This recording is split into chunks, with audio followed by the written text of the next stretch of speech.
Hello, America and the world. This is Radio Free Market, and I am your host, Michael McKay. We are behind the lines of socialism, my friends, and Radio Free Market is the voice of free people and free markets. Today our show is titled Stateless but Not Lawless, the Myth of the Wild West. And with us today is our special guest, Dr. Thomas DiLorenzo. Welcome, Tom. Pleased to be with you, Michael. Glad you could make it. So, folks, Tom is an economics professor at Loyola University in Maryland and a senior scholar at the Ludwig von Mises Institute and the author of several excellent books, all of which I highly recommend, including How Capitalism Saved America, Hamilton's Curse, and The Real Lincoln. So, Tom, we're going to talk about the culture of violence in the American West, the myth versus the reality.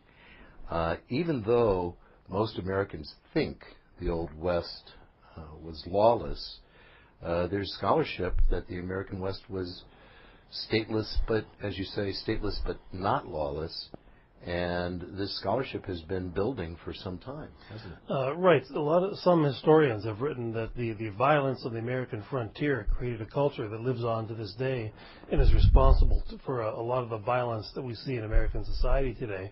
But the research that you alluded to shows that the wagon trains and the mining camps and the cattlemen in the American West, before there was a state presence out there, were actually very peaceful, and there was very little violence. There was not no violence.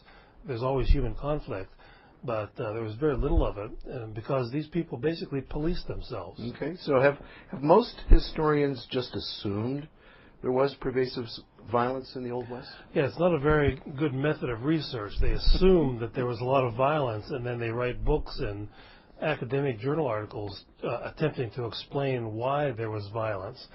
But the basic premise or the assumption is false. It is much more peaceful than American cities are today, to be sure. Yeah, they actually make the assumption that it was more violent than today. Yes, that's dead wrong, though, as far as that goes. These were relatively peaceful societies. The wagon trains, for example, had constitutions, and if you didn't abide by the constitutions, you would be ostracized or kicked off. And the same is true with the mining camps. You had to sign a contract to become a member of a mining camp during the gold rush, for example. And if you broke the laws or the rules, they would open your claim up to anyone. Anyone could jump your claim if you broke the rules and did not behave. And that was a pretty good self-enforcing mechanism. And so violence was not used to enforce this sort of good behavior. It was all voluntary, contractual behavior. Other authors have tried to bring skepticism to this myth of the Old West. You mentioned Roger McGrath. He also mentioned that he wrote the frontier was not as violent for the most part, and that others have attempted to prove this or assume this violence, but they continue to just create and perpetuate this myth. Probably the best article, and your listeners can get a hold of it online. It's by Terry Anderson and P.J. Hill. It was written in the Journal of Libertarian Studies, which is online, in 1979. It was called The Not So Wild, Wild West, and they cite a lot of the literature that was even as of that time that showed that the Wild West was not so wild after all. So contrary to all those Clint Eastwood movies that you've seen. That's very interesting. So this is something that you mentioned, that there's a quote. I'm actually stealing from your material, that the Western frontier was far more civilized and more peaceful and a safer place than America's society today, and that the West is perceived as a great place, a place of great chaos with little respect for property and life. So I'm going to actually interrupt you from answering that or addressing that, because we're going to take a brief break. And folks, when we come back, we'll be continuing with Dr. Thomas DiLorenzo. We'll be talking about the myths of the Wild West. So this is Radio Free Market. I'm your host, Michael McKay. And please stay with us. We'll be right back.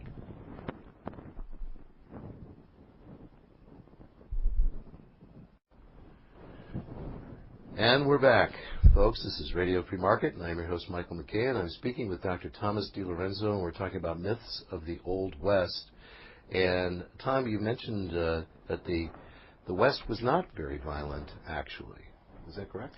That's right. There's a lot of research now by academics that shows that the civil society in the so-called Wild West was not so wild at all, and it was relatively peaceful, certainly much more peaceful than American cities today. And the people there policed themselves long before there was any state presence. And they had private agencies that they created themselves before actually there was any state available to monitor this. What were some of these private agencies? There were what were called land clubs, cattlemen's associations, wagon trains were among the most prevalent.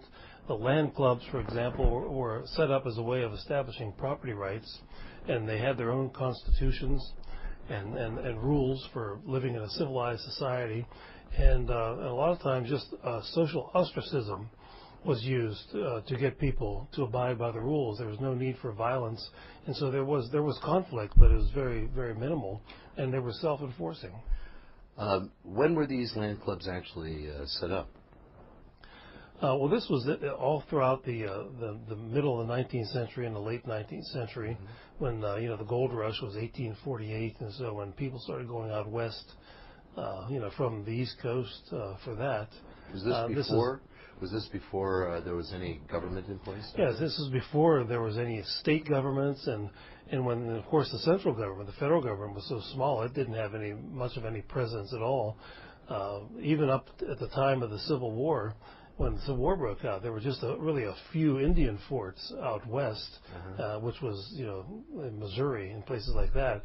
And so there was really no governmental presence at all. And these people essentially set up their own governments, just, sort of like how homeowners associations today set up their own rules and regulations for living in a civilized way with your neighbors.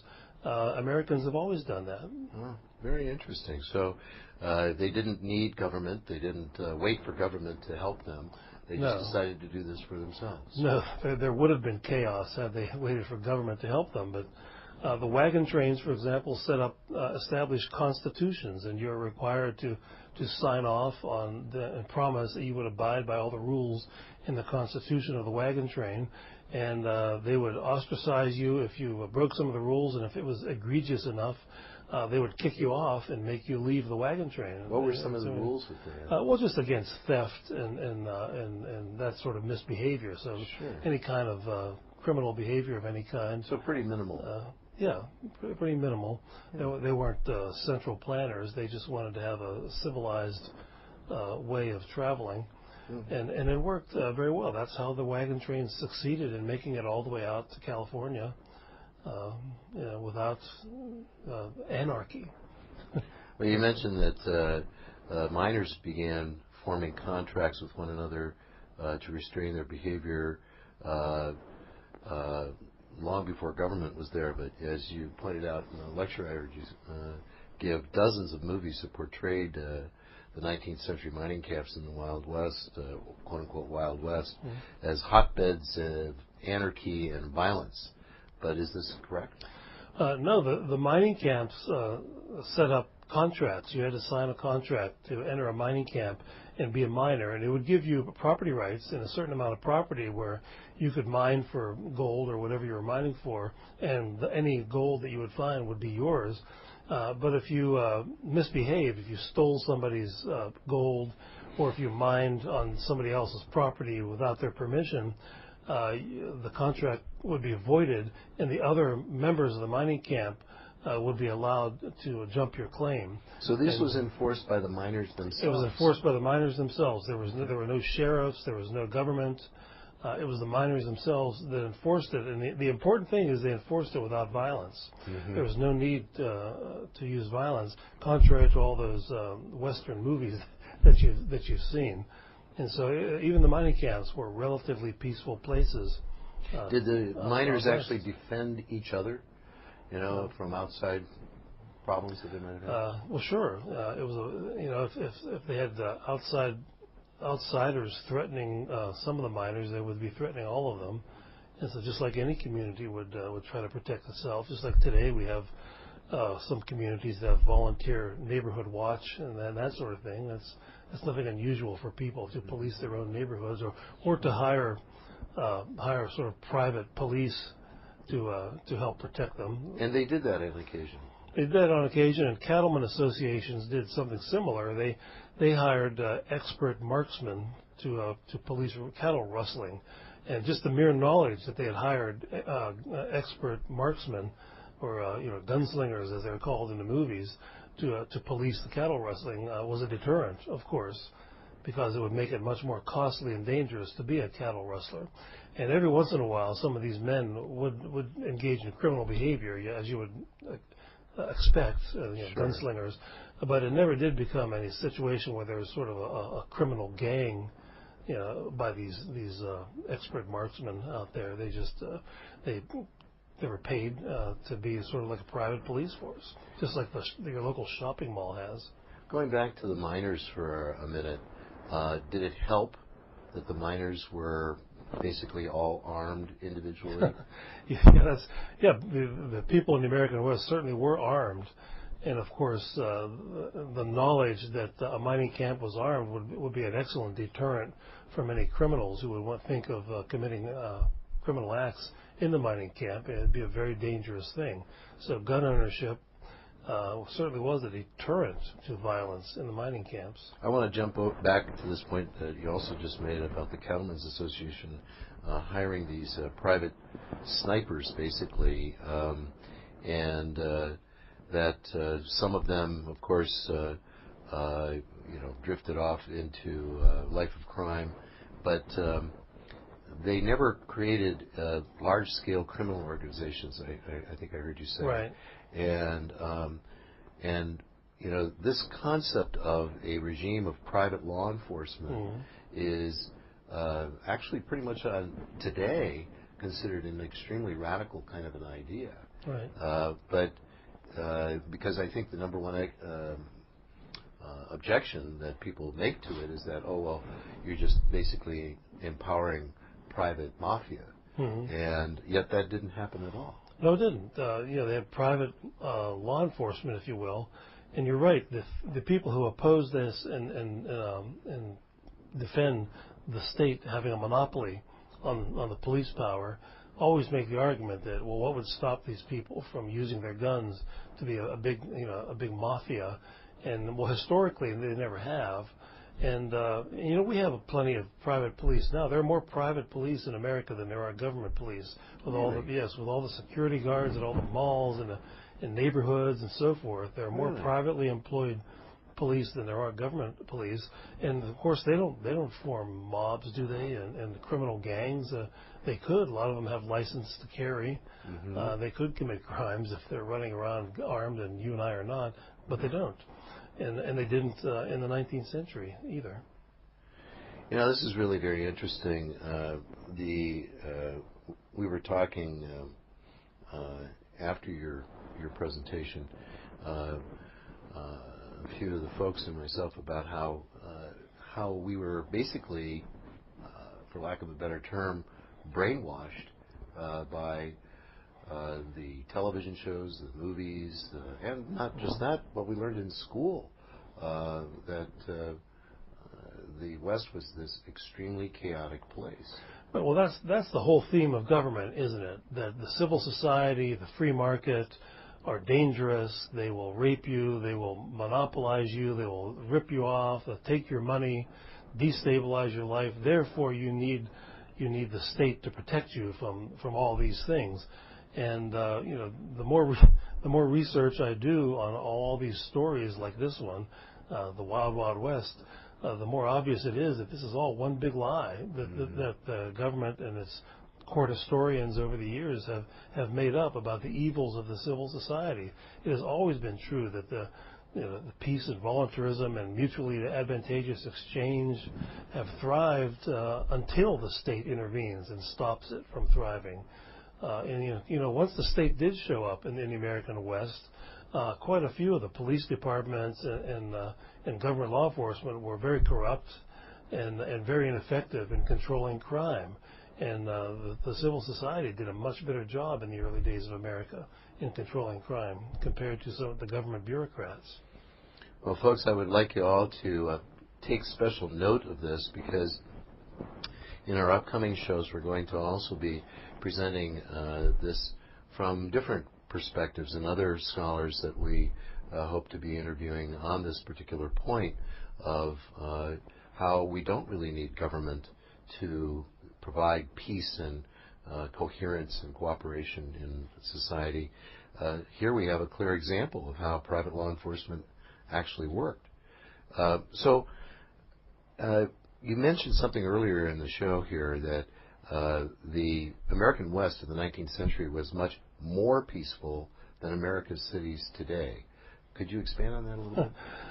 Well, the city where I work in Baltimore, we usually have about 300 murders per year. It's just murders in one form of crime. And in the American frontier, of course, the population was much less than the cities of today.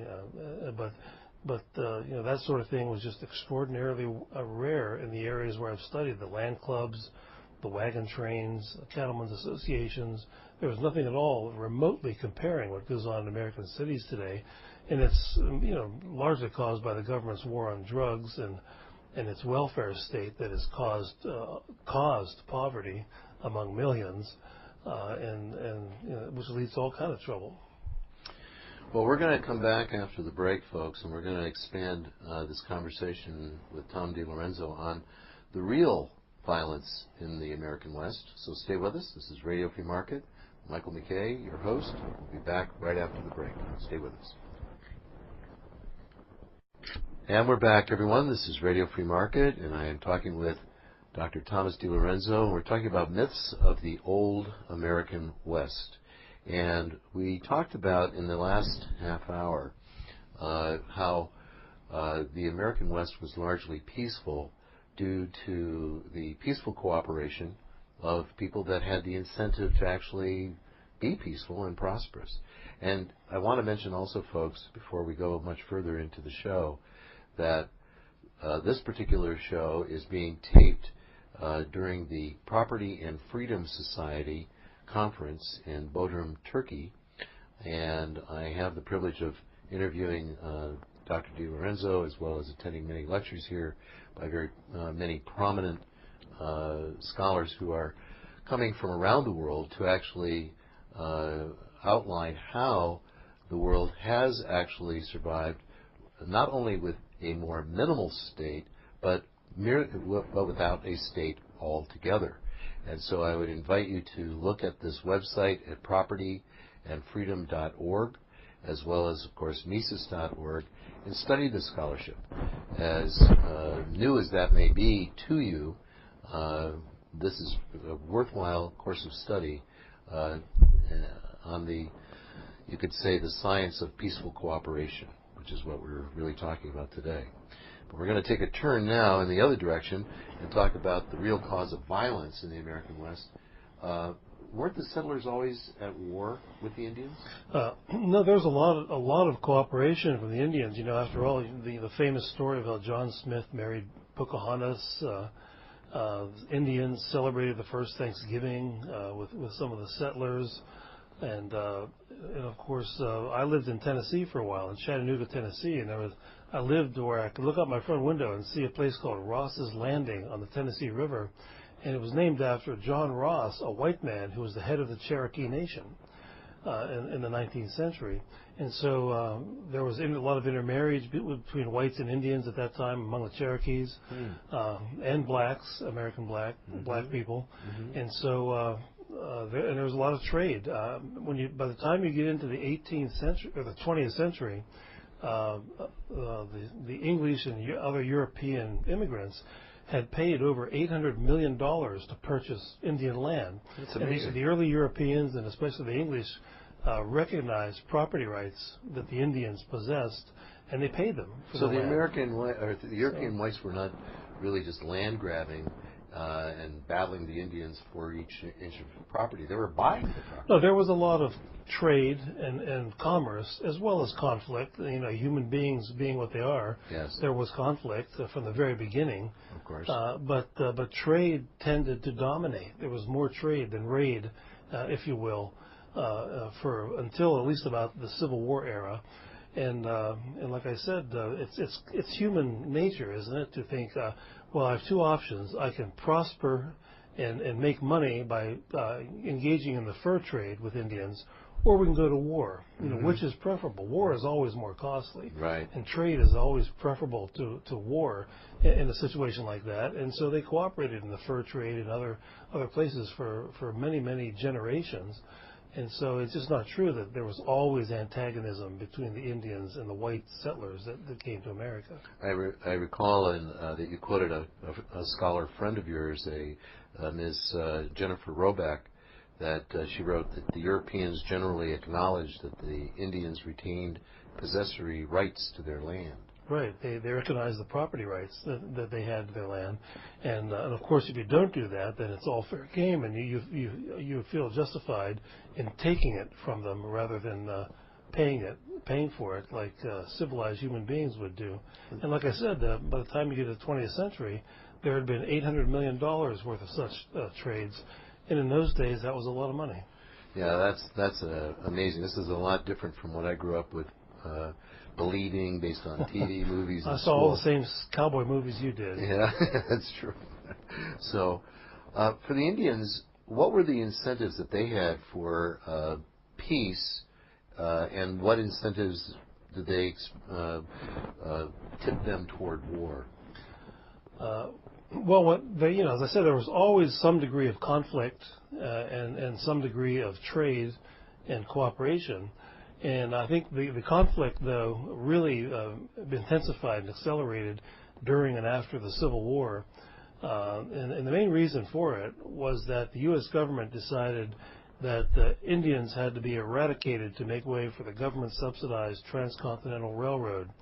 And in some of my writings, I contrast this with the fact that a man named James J. Hill built the Great Northern Railroad, which was a non-subsidized transcontinental railroad that received no government grants and no land grants of any kind, and he paid the Indians for the rights of way through their property with livestock or money or whatever they could trade for, because he was not government subsidized. But the government subsidized railroads would just call in the army and have them kill everybody in their way, essentially.